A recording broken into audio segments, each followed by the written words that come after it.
What's happening, team? So we got to talk about this. DoorDash has opened up a new idea for pay. I don't know if you've seen the new screen that's coming across when you go dashing, but there's a new screen that offers you something right before you start your dash, and that's pay by order or pay by time. So I did a video in my area where I live in a small town. The population, I live in Columbus, Mississippi, so the population here is like 24,000, which makes DoorDash worth it when I'm doing, say, part-time work, a couple hours a day here and there, shooting for like a small goal, $30 a day.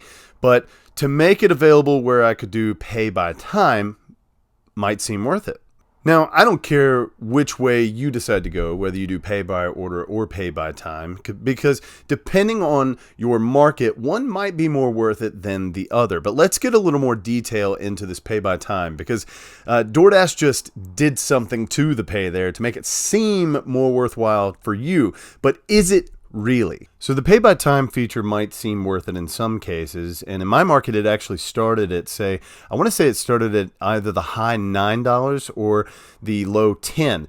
But DoorDash just gave us a raise. DoorDash here in this area now pays $11.75 per hour with their pay by time. Now here's a really big catch. That pay by hour, really means active time. So while you're delivering an order, you'll make, say it's a $3 order, you're probably going to do 2 or 3 orders before you get another order that makes up the difference, where it might be, if you've done 2 orders that are $3, that equals 6.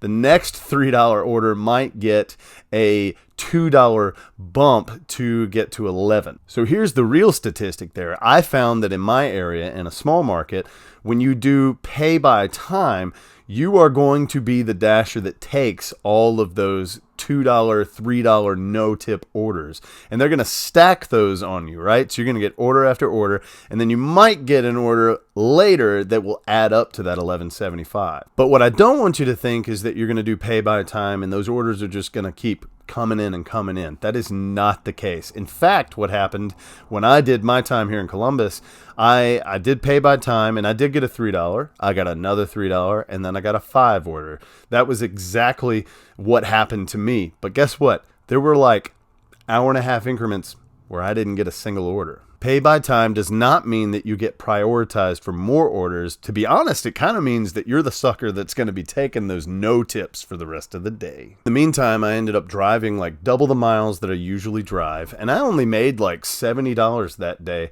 When on an average Saturday or Sunday, if I'm working on a weekend, I make almost 100 plus just doing, cherry picking the orders that I want to take when I want to take them. Now, in another video I watched from Dasher Mike, if you guys have seen him, he saw something on their support page that he mentioned that I had to mention here.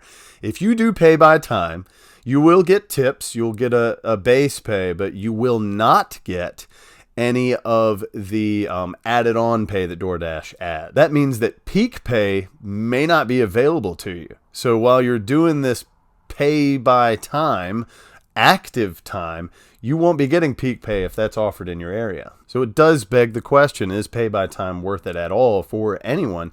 And I haven't figured that out yet, because in a smaller market like mine, cherry picking, then there's no other way to put it, is the best way for me to almost dollar cost average my mileage. Meaning if I want to earn $1 or $2 per mile, I have to pick and choose which orders I take and when to make the best use of my time to make the most money. If you are like me and just sort of getting started, I did a little bit of DoorDash last year, and this year I went full on starting in February, and it's really like bumped up. I was making a couple $100 a month here and there, and now I'm averaging $600 to $800 a month doing DoorDash part-time, because I'm really focused on my market and where to go and when to go, like during the lunch period or dinner period every day. So if you're like me and just getting started and you don't feel like you're making enough money, I got a little tip for you. Something I'm getting ready to start to do. I haven't done it yet, but I am downloading Uber Eats and Grubhub, and we're going to start multi-apping.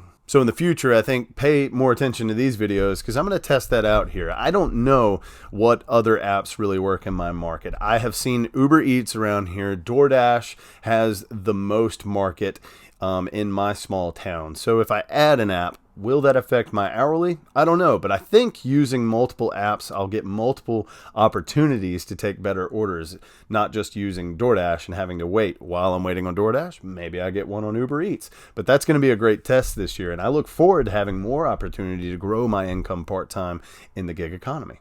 Anyway, that's all I got. I'll see you guys later.